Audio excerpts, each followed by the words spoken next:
में मेरा आप सबको शब शलोम। यहोवा आपको बहुत सारी आशीषें और बरकतें दें। आए हम इजराइल के लिए, यरूशलेम के लिए प्रार्थना करें कि मेरा यहोवा इजराइल को, यरूशलेम को शलोम की आशीषें दे और इजराइल की जो खोई हुई भेड़ें हैं वो यशवा मसीह के नाम से बचाई जाएं और मेरा यशवा मसीह उन सब का उद्धार करे, उन सब के ऊपर दया करे। हमारे भारत देश के ऊपर यीशु मसीह की बड़ी दया होने पाए कि भारत यीशु मसीह के नाम से बचाया जाए, उद्धार प्राप्त करने पाए। यीशु मसीह के नाम से हम मांगते हैं, आमीन। मेरे प्रियो, हम यीशु मसीह के बड़े अनुग्रह के द्वारा बुक ऑफ रेवलेशन के ऊपर, प्रकाशित वाक्य के ऊपर स्टडी कर रहे हैं, सीख रहे हैं और आज हम उसके 65वें भाग में हैं। पिछले 64वें भाग के अंदर हम सीख रहे थे जो कि 7 तुरियों के बारे में, कि जब वो 7 तुरियां खोली जा रही थी तो किस प्रकार से भयानक विपत्तियां इस दुनिया के अंदर आई थी मेरे प्रियो, और उसी को हम आगे कंटिन्यू करेंगे। और आज हम चौथे तुरी के बारे में सीखेंगे कि जब चौथी तुरी फूकी गई तो क्या हुआ इस दुनिया के अंदर मेरे प्रियो, क्योंकि प्रकाशित वाक्य के अंदर जो भविष्यवाणियां हैं वो अपने चरम सीमा पर है, वो पूरी होने के कगार पर है। और मेरे प्रियो, जैसे जैसे यहोवा के वचन पूरे हो रहे हैं हम बिल्कुल उसकी आमद के करीब पहुंच रहे, उसके हम उठाए जाने के रैप्चर के करीब पहुंच रहे मेरे प्रियो। हमें अपनी तैयारियों को, हमें अपने जीवन को पवित्रता के अंदर रखना है, ओ जागृत होकर रहना है, क्योंकि यीशु मसीह ने कहा तुम जागृत रहो, क्योंकि तुम नहीं जानते कि तुम्हारा जो स्वामी है, तुम्हारा जो दूल्हा है, वो किस घड़ी किस क्षण आ जाएगा। इसलिए मेरे प्रियो, हमें जागृत रहना है, हमें जागते रहना है। और जागृत हम तभी रह पाएंगे जब हम अपना ध्यान भविष्यवाणियों की ओर लगा के रखेंगे, बाइबल के वचनों की ओर लगा के रखेंगे, क्योंकि बाइबल कहती है धन्य है वो जो इस भविष्यवाणी के वचन को सुनते हैं, मानते हैं और पढ़ते हैं, क्योंकि समय बहुत ही निकट है मेरे प्रियो। तो जैसे कि वचन के अंदर लिखा है, जब आप पढ़ेंगे प्रकाशित वाक्य 8 अध्याय उसके 12 से 13 वचन के अंदर, तो लिखा है चौथे स्वर्गदूत ने तुरी फूकी और सूर्य की 1/3, चांद की 1/3 और तारों की 1/3 पर विपत्ति आ गई, और यहां तक कि उनका 1/3 अंग अंधेरा हो गया और दिन की 1/3 में उजाला न रहा। वैसे ही रात में भी मेरे प्रियो, जब चौथे स्वर्गदूत ने तुरी फूकी तो बाइबल बयान करती है कि सूर्य की जो 1/3 थी, चांद की 1/3 जो हिस्सा था और तारों की जो 1/3 थी, उनके ऊपर एक बड़ी भयानक विपत्ति आ गई। और यहां तक कि जो 1/3 हिस्सा था वो पूरा अंधकार हो गया, और वो दिन के अंदर भी अंधेरा था और रात के अंदर भी वो बिल्कुल अंधकार था। रात में भी बिल्कुल उनके अंदर से उजाला नहीं आ रहा था और दिन के अंदर भी उनके अंदर कोई भी उजाला नहीं था मेरे प्रियो।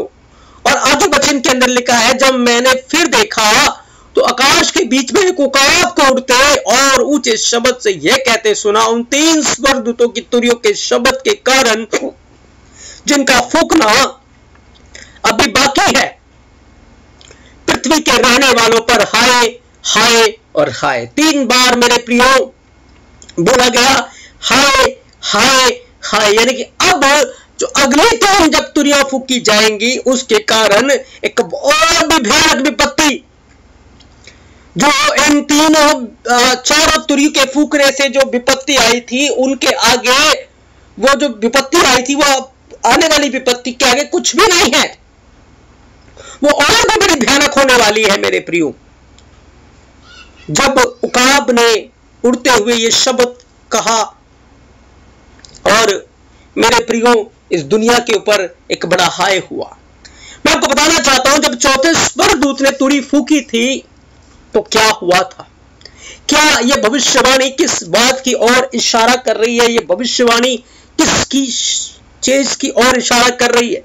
जब आप यशाया 13 अध्याय 10 से 11 वचन को पढ़ेंगे, यशाया की किताब 13 अध्याय 10 से 11 वचन, तो लिखा है क्योंकि आकाश के तारागण और बड़े बड़े नक्षत्र अपना प्रकाश न देंगे, सूर्य उदय होते होते अंधेरा हो जाएगा और चंद्रमा अपना प्रकाश न देगी। मैं जगत के लोगों को उनकी बुराई के कारण और दुष्टों को उनके अधर्म का दंड दूंगा।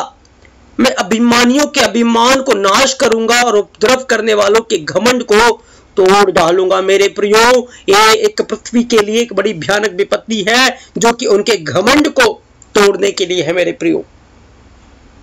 तो ये जो चौथी विपत्ति, चौथी जब तुरी फूकी गई थी, तो ये जो घटना है वो घट चुकी है। ये जो भयानक विपत्ति है इस दुनिया के ऊपर आ चुकी है मेरे प्रियो।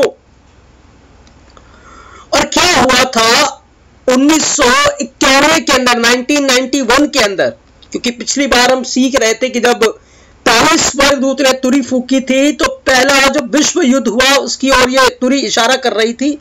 जब दूसरे स्वर्गदूत ने तुरी फूकी थी तो सेकेंड वर्ल्ड वॉर की ओर वो इशारा कर रही थी। जब तीसरे स्वर्गदूत ने तुरी फूकी थी तो यूक्रेन के अंदर जो कि वहां का जो न्यूक्लियर प्लांट था, जब वो डिस्ट्रॉय हुआ, तबाह हुआ, और उसके कारण जो पानी था वो नागदोना की तरह हो गया था और वो बहुत सारे लोग उस पानी के कारण मर गए थे। वो उसकी ओर इशारा कर रही थी मेरे प्रियो, तो हमने देखा था। और आज जब चौथी तुरी फूकी गई तो 1991 के अंदर, 1991 के अंदर क्या हुआ था, 1991 के अंदर जब गल्फ वॉर चल रहा था, जब गल्फ वॉर चल रहा था 1991 के अंदर, 1991 के अंदर मेरे प्रियो, तो एक बमबारी चल रही थी अराउंड द वर्ल्ड। और जब अमेरिका ने इराक के ऊपर बमबारी की, इराक के ऊपर और कुवैत के ऊपर जब उसने बम गिराए मेरे प्रियो, तो इराक के अंदर और कुवैत के अंदर जो तेल के कुएं पाए जाते हैं, वहां जो तेल के नदियां हैं, तेल के कुएं हैं, उनके अंदर जाकर वो बम गिरे और उन तेल के कुओं में आग लग गई। 28 फरवरी 1991 के अंदर ये बातें हुई थी मेरे प्रियो। जब आप हिस्ट्री को सर्च करेंगे तो क्या हुआ था कि ईरान के अंदर जो कुएं हैं और कुवैत में जो कुएं हैं उनके अंदर जाकर वो बम गिरे, और इराक और ईरान के जो कुएं हैं उनके अंदर भयानक आग लग गई थी। और जब उनके अंदर आग लगी तो एक भट्टे का सा धुआं उठा, एक भयानक धुआं उठा। जैसे कि आप दिल्ली के अंदर देखते हैं जब पराली जलाई जाती है, और जब पराली जलाई जाती है तो दिन के अंदर आप देखते हैं कि सूर्य का प्रकाश नहीं होता और इतना पोल्यूशन होता है, इतना पोल्यूशन होता है कि आंखें भी उस समय धुंधला जाती है और खराब सी हो जाती है, इन्फेक्शंस हो जाते हैं। और दिन के अंदर भी प्रॉपर उजाला नहीं होता मेरे प्रियो, रात को भी एक अलग ही एनवायरमेंट होता है और चारों तरफ बस धुआं धुआं और धुआं धुआं ही होता है, क्योंकि वो जो जाकर वो जो पराली जलाई जाती है वो दिल्ली के सारे वातावरण को बिल्कुल बदल देती है मेरे प्रियो। तो जब ये थोड़ी सी पराली के द्वारा एक पूरा एनवायरमेंट दिल्ली का चेंज हो जाता है और यहाँ का जो धुआं है वो हमारे वायुमंडल में जाकर, वातावरण में बादल को जाकर वहां ऊपर घेर लेता है और प्रकाश नहीं आ पाता, उन दिनों में धुंधला प्रकाश हो जाता है। तो मेरे प्रियो, इसी तरीके से जब 28 फरवरी 1991 के अंदर जब कुवैत के तेलों में आग लगी, ईरान के तेलों के अंदर आग लगी, तो उस समय मेरे प्रियो क्या हुआ था कि एक भट्टी का सा धुआं, एक भट्टी का सा धुआं, जब इराक के कुओं के अंदर आग लगी तो भट्टी का सा जो धुआं है वो उठने लगा था मेरे प्रियो। और वो इतनी भयानक तरीके से जल रहा था, इतने भयानक तरीके से जल रहा था कि भारी संख्या में एक जैसे आग के समान, आप समझ लीजिए लहू के समान जो धुआं था वो नजारा था, वो उठने लगा और उसका जो धुआं है वो पूरे वातावरण में जाकर फैल गया था। और कुवैत और उसके आसपास के शहर, इराक और उसके आसपास के शहर पूरे के पूरे अंधकार में चले गए थे मेरे प्रियो। 1/3 जो पार्ट था वो पूरे के पूरे अंधकार में चले गए थे उस धुएं के कारण, और रात को भी कोई प्रकाश नहीं होता था, दिन में भी लोग लाइट जलाकर रहते थे, क्योंकि उस समय उस धुएं ने सारे 1/3 सूरज को, 1/3 चांद को, 1/3 तारों को कवर कर लिया था मेरे प्रियो, जिसके कारण से कोई भी प्रकाश उस 1/3 पार्ट के ऊपर नहीं आ पा रहा था। तो 1991 के अंदर ये घटना जो है, ये बातें जो है, ये भविष्यवाणी जो है वो पूरी हो चुकी है मेरे प्रियो।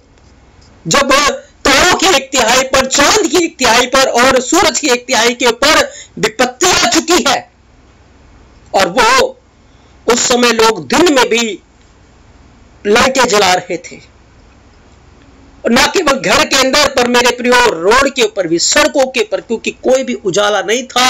और बाइबल की भविष्यवाणी उस समय जाकर पूरी हुई। पूरे इराक के अंदर, कुवैत के अंदर मेरे प्रियो भारी नुकसान हुआ, क्योंकि क्या हुआ था, तेल के कुओं में आग लग गई थी मेरे प्रियो। तो ये जो चौथी तुरी है, चौथी तुरी जब फूकी गई तो ये बड़ा मंजर हुआ था मेरे प्रियो। और इसका एक कनेक्शन है हमारे स्पिरिचुअल लाइफ से मेरे प्रियो। जैसे जैसे अब दिन निकट आ रहे हैं, सूरज, चांद और तारे ये अपना प्रकाश, इनका जो प्रकाश है वो धार्मिकता की ओर इशारा करता है। लेकिन हम देखते जा रहे हैं कि जैसे जैसे दिन निकट आ रहे हैं, प्रकाश मध्यम होता जा रहा है, प्रकाश धीमा होता जा रहा है, क्योंकि अंधकार बढ़ता जा रहा है, पाप का लेवल बढ़ता जा रहा है। जब हम दिन देखें कि दिन दहाड़े मर्डर हो रहे हैं, दिन दहाड़े पाप की घटनाएं हो रही, दिन दहाड़े कत्ले आम हो रहे हैं, दिन दहाड़े लूटपाट हो रहे हैं, चोरी चकारी हो रही है, डकैत हो रहे हैं, लूटे जा रहे हैं, और धार्मिकता का क्या हो रहा है, पतन हो रहा है मेरे प्रियो। वो तो उस समय एक फिजिकल सूरज और चांद और तारों का 1/3 भाग पूरी तरीके से अंधकार में तब्दील हो गया था, और पृथ्वी के ऊपर उन शहरों के अंदर उजाला नहीं था मेरे प्रियो। लेकिन आज हम देखते हैं, क्योंकि यीशु मसीह ने कहा था कि उस भयानक दिन के आने से पहले सूर्य अपना प्रकाश नहीं देगा, चांद अपना प्रकाश नहीं देगा, तारे अपना प्रकाश नहीं देंगे, आकाश की शक्तियां हिलाई जाएंगी। और मेरे प्रियो, ये बाइबल की बड़ी भविष्यवाणियां आज हमारे समय में पूरी हो रही है, जबकि सूरज का प्रकाश जो है टिमटिमा होता जा रहा है, पाप और गुनाह अपने चरम सीमा पर पहुंच रहा है, और हर प्रकार की जो घटनाएं हैं, वारदात हैं, वो होती जा रही है। एक के बाद एक आए दिन हम न्यूज में सुनते जा रहे हैं कि एक के बाद एक भयानक विपत्ति इस दुनिया के अंदर आ रही है, दस्तक दे रही है मेरे प्रियो। ये सारी बातें अंत का प्रमाण है, क्योंकि मेरे प्रियो हमें जागते रहना है, हमें जागते रहना है, हमें तैयार रहना है, क्योंकि हमें नहीं पता यीशु मसीह किस घड़ी किस क्षण आ जाए। हमें नहीं पता हमारे जीवन के लिए कौन सा क्षण आखिरी क्षण हो, या कौन से दिन आखिरी दिन हो, या कौन सी रात आखिरी रात हो। पता नहीं रात को हम सोए और सुबह उठेंगे या नहीं उठेंगे मेरे प्रियो, क्योंकि उस तरीके का एनवायरमेंट आज होता जा रहा है। जब उकाब स्वर्ग की ओर उड़ रहा था, आसमान में उड़ रहा था, उसने कहा अब जो 3 तुरियां फूकने वाली हैं, उनके कारण पृथ्वी के लोगों के ऊपर हाय हाय हाय, 3 बार उसने हाय हाय बोला मेरे प्रियो। और एक और बड़ा अंतराल होगा, जिसके बाद ये 3 तुरियां भी फूकी जाएंगी, और पृथ्वी के लोगों के ऊपर भयानक विपत्ति आएगी, और वो विपत्ति इन 4 विपत्तियों से बड़ी होगी मेरे प्रियो। बड़ी विपत्तियां होंगी अगर हम जागृत नहीं होंगे, अगर हम सावधान नहीं होंगे, तो मैं नहीं जानता मेरे प्रियो क्या हो जाएगा। लेकिन यदि हम जागृत रहेंगे, यदि हम सावधान रहेंगे, तो हम यीशु मसीह के साथ उसके राज्य में जाएंगे।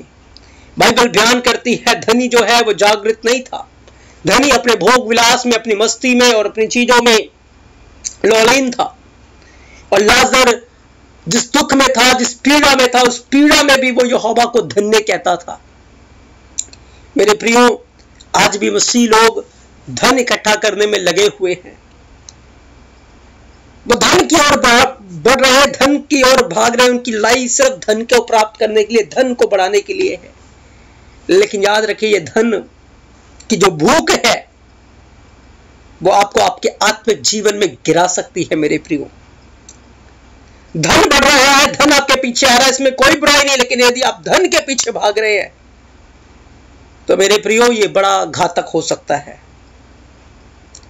इसलिए मेरे प्रियो, हमें बाइबल के वचनों की ओर, मसीह यीशु को प्राप्त करने की ओर हमें बढ़ते जाना है, क्योंकि हम आखिरी समय में, आखिरी पीरियड के अंदर हैं, जब ये 4 तुरियां तो फूकी जा चुकी है, 4 विपत्तियां तो आ चुकी है, अगले 3 विपत्तियां आने वाली हैं। और मेरे प्रियो, ये वो विपत्तियां हैं आगे जो लोग तैयार हो रहे हैं। एक भयानक भयानक विपत्ति की न्यूज को हम सुनते हैं, और महामारियां जो इस दुनिया के अंदर फैलने वाली, और बहुत सारी बातें आगे होंगी जो आगे के वचनों में हम सीखेंगे, वो इस दुनिया के अंदर होगी। लेकिन याद रखिए, जो जागते होंगे, जो सावधान होंगे, जो मसीह यीशु में प्रार्थना के साथ, आराधना के साथ अपना जीवन बिता रहे होंगे, वो आदर और महिमा के साथ यीशु मसीह के राज्य में उठा लिए जाएंगे मेरे प्रियो। लेकिन जो सो रहे होंगे वो यहीं छोड़ दिए जाएंगे। इसलिए मेरे प्रियो, इन वचनों को जब हम सुनते हैं, हम लाइटली ना ले, पर इन वचनों को हम बड़े सावधानी के साथ, बड़े सीरियसनेस के साथ अपने जीवन में ले, ताकि ये वचन हमारे लिए एक बड़ी आशीष का कारण बने मेरे प्रियो। और अगले भाग में हम और 3 तुयों के बारे में सीखेंगे। आज के भाग में इतना ही कि हमने सीखा कि जब चौथी तुरी फूकी गई थी तो किस प्रकार से विपत्तियां हो रही, और आज हम देख रहे हैं हमारे समाज में किस प्रकार से धार्मिकता का पतन होता जा रहा है और पाप बढ़ता जा रहा, अंधकार बढ़ता जा रहा है। हमें प्रार्थना में जागृत रहना है, क्योंकि समय बहुत ही निकट है मेरे प्रियो। मेरा अदोनाई अपने इस पवित्र वचन के द्वारा आपको बहुत सारी आशीषें और बरकतें दे। आमेन, आमेन।